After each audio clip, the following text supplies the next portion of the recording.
Well, greetings and welcome back to another edition of Extraordinary Connection. My name is Pastor Devin, and I'm now into my second week of serving at Romeo United Methodist Church.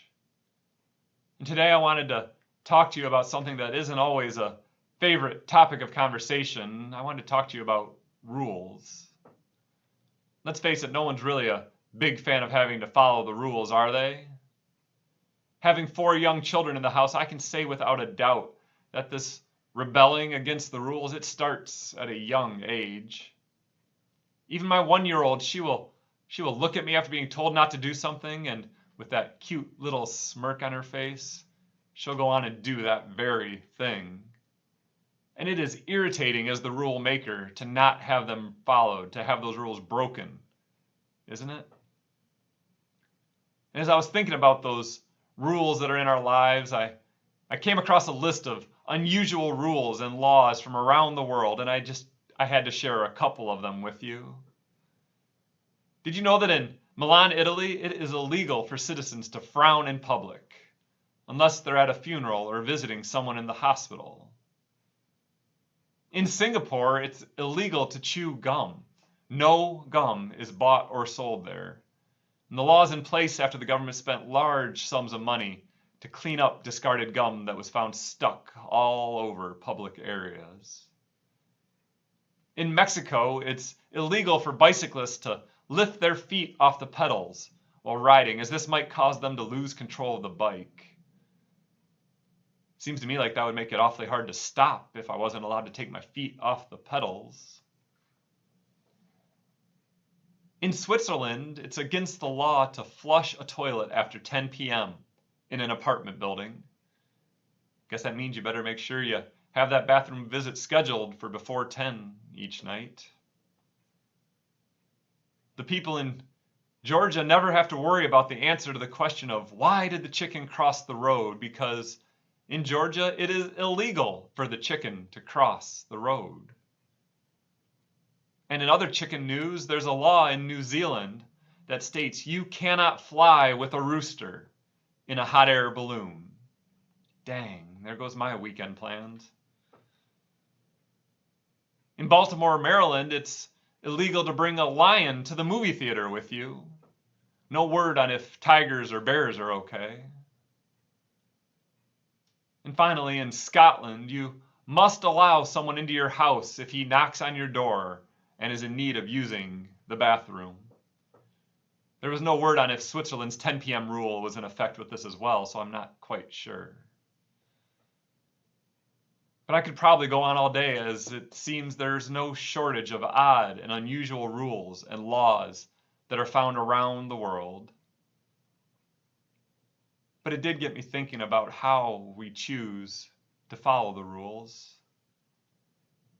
I recently had an email come through my inbox, and I honestly can't tell you who or what it was from, but in the message it had a story that takes place well before my day. It was from a TV show hosted by Art Linkletter, from a show called House Party that he hosted. And on the show he would regularly interview children about all kinds of topics. And as can be expected, the conversations with those children, they often went off the rails. In the interview that was recounted that really stood out to me, it went something like this.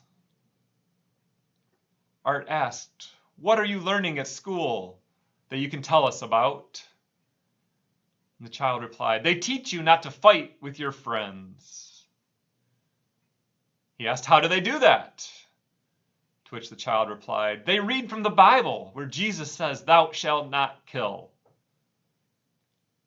And Art's witty response, "I'm happy to hear that they've stopped the killing on the playgrounds this way. But tell me, have you been punished lately?" And the child honestly answered, "Yes." Art asked, "What for?" And the child told him, "Hitting a kid in the face with a cupcake," as happens on playgrounds from time to time. But Art asked him, "Why did you do that?" And this is the part I love, the child's response. The child said, "It's not in the Bible."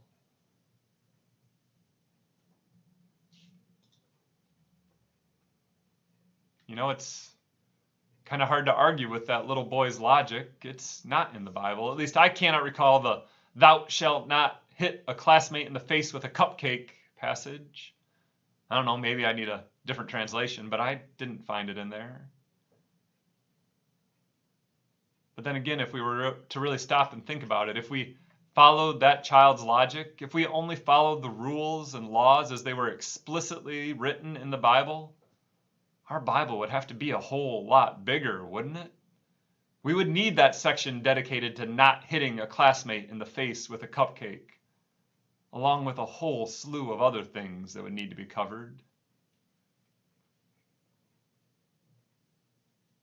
But if we do really stop to think, maybe, just maybe, Jesus did include everything we need. Because he too was asked the question about the laws and the rules. He was asked it in Matthew 22. Jesus was asked, "Teacher, which commandment in the law is the greatest?" And he said to him, "You shall love the Lord your God with all your heart, and with all your soul, and with all your mind. This is the greatest and first commandment. And a second is like it. You shall love your neighbor as yourself. On these two commandments hang all the law and the prophets." Love God, love others. All the law hangs on these two.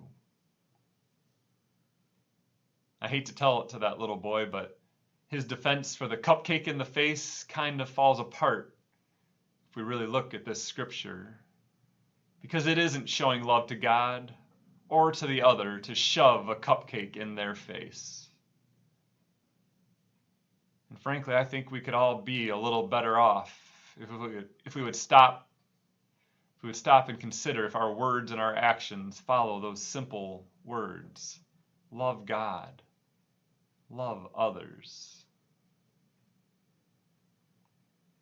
And we may not like all the rules, whether they've been made divinely or been man-made.